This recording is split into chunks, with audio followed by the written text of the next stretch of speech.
दोस्तों, ऐसा लग रहा है कि मोदी सरकार सोनम वांगचुक के सहारे जंतर मंतर आंदोलन खत्म करने की जुगत में है। बीते 36 घंटों में जो घटनाक्रम सामने आया है वह साफ तौर पर यह संकेत देता है कि सरकार ने अंदर खाने सोनम वांगचुक को इस बात के लिए मनाने की कोशिश की है कि वे धर्मेंद्र प्रधान के इस्तीफे की शर्त से पीछे हटें और छात्रों से अपना आंदोलन वापस लेने की अपील करें। सरकार की नीयत समझने के लिए हालिया घटनाओं के क्रम को समझना बेहद जरूरी है। 22 जुलाई की शाम 5:21 पर मेदांता में भर्ती सोनम वांगचुक ने अचानक ट्वीट किया कि अगर सरकार से भरोसा मिलता है तो वे छात्रों से अपील करेंगे कि वे अपना आंदोलन रोक दें और सरकार से बातचीत शुरू करें। इस ट्वीट में उन्होंने 3 मांगे रखी। पहली, सरकार विरोध प्रदर्शन को लेकर छात्रों के खिलाफ कोई कार्रवाई नहीं करेगी।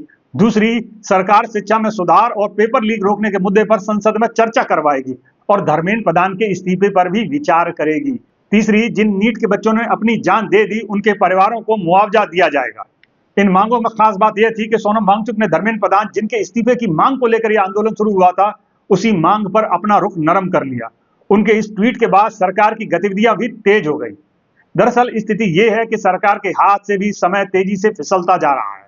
23 जुलाई तक आते आते छात्र आंदोलन पूरे देश में तेजी से फैल गया है। लगभग हर राज्य में छात्र प्रदर्शन कर रहे हैं और जंतर मंतर पर भी लगातार भीड़ जुटती जा रही है। इसी बीच 23 तारीख की सुबह प्रधानमंत्री नरेंद्र मोदी ने 9:07 पर ट्वीट किया कि पेपर लीक के दोषियों को बख्शा नहीं जाएगा और इसके लिए फास्ट ट्रैक कोर्ट का गठन होगा। इसके कुछ ही देर बाद सोनम वांगचुक की पत्नी Gitanjali Angmo India Today TV पर नजर आई और राजदीप सरदेसाई से बातचीत में उन्होंने कहा कि राहुल गांधी का पीएम हाउस के सामने धरना दिखावा था। राजनीतिक विश्लेषकों की नजर में यह बयान चौंकाने वाला था। भले ही राहुल गांधी जंतर मंतर नहीं गए, लेकिन कांग्रेस ने धरने को पूरा समर्थन दिया था और वरिष्ठ नेता पवन खेड़ा वहां पहुंचे भी थे। ऐसे में लगता है कि सोनम को साध कर सरकार ने एक तीर से 2 शिकार करने की कोशिश की है। पहला, धर्मेंद्र प्रधान के इस्तीफे वाली मांग को कमजोर करने में उसे सफलता मिल गई है। दूसरा, सोनम की पत्नी के जरिए विपक्ष खासकर नेता प्रतिपक्ष के धरने पर ही सवाल उठवा दिए गए। 9:35 पर सोनम वांगचुक ने ट्वीट किया कि जंतर मंतर पर धरना भले ही शांतिपूर्ण है, लेकिन कुछ अन्य जगहों पर हिंसा हुई है और यह बेहद तकलीफदेह है। जब सरकार को लगा कि सब कुछ नियंत्रण में है, तभी रात को 11:52 पर प्रधानमंत्री मोदी का ट्विटर पर एक वीडियो संदेश आया जिसमें उन्होंने कहा कि किसी को बख्शा नहीं जाएगा और अगली कैबिनेट मीटिंग में इस पर सख्त फैसले लिए जाएंगे। यानी सरकार का वही पुराना टोन कुछ बड़ा होने वाला है, बरकरार रहा। इसके बाद मेदांता, जहां सोनम वांगचुक भर्ती थे, वहां गतिविधियां तेज हो गई। सरकार के 2 बड़े केंद्रीय मंत्री जेपी नड्डा और जितेंद्र सिंह वांगचुक के पास पहुंच गए।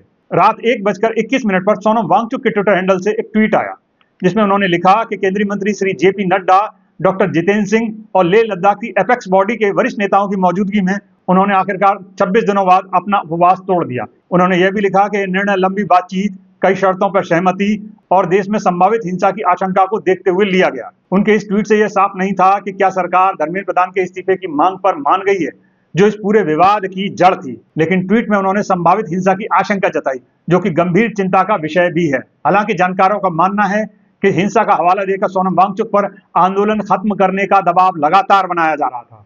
अब आगे बढ़ते हैं। जैसे ही सोनम ने यह ट्वीट किया, उसके ठीक 6 मिनट बाद प्रधानमंत्री मोदी के ट्विटर हैंडल से एक संदेश आया कि हम सोनम के अच्छे स्वास्थ्य की कामना करते हैं।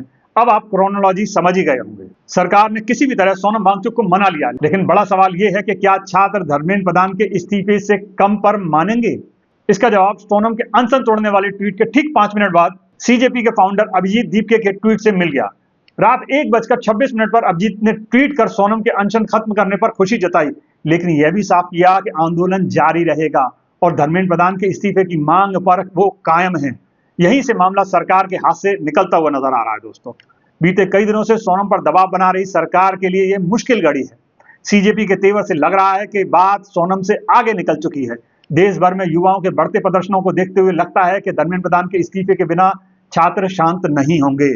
बाकी जनता खुद समझ ले। नमस्कार दोस्तों, मैं अफसर अहमद।